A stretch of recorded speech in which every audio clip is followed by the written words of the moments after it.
In the sales arena and also in customer care, one of the big things is there's a contact log, and everyone hates doing contact log. I mean, hello, got to type all the details in there or write it on the piece of paper. Then, salespeople hate it and it's always done poorly. I'm assuming, and correct me if I'm wrong, that because there's been dialogue on text, all that's already done. Absolutely. And a history of the conversation. So the sales manager could check it out, or the customer service manager can see it, or you can refer back to the notes to make sure everything was right. Is that correct? Absolutely, Steve. And by having the history of the conversation, you can post-analyze that conversation. You can pick up those little nuggets of gold. The operator can log those little nuggets of gold.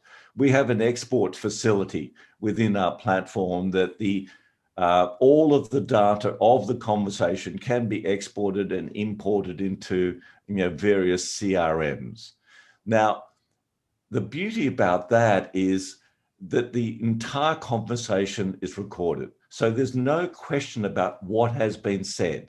He said, she said on those voice calls. When the traditional voice-to-voice customer service, you've got to go back to the recordings and you've got to have some of it transcribed. That's inefficient. It's not elegant stuff. Oh, and it does, and no one does it, David. Everyone says they're going to do it. It's always a good idea. Look, I was talking to one of the owners of a company that we work with the other day, and we did a mini audit.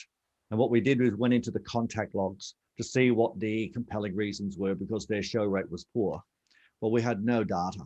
And then we had to look at their sheets. They hadn't written it down. So it's all in the abyss. So then you have to ask the salesperson, what did you say? This is great because this creates efficiency, but also accountability.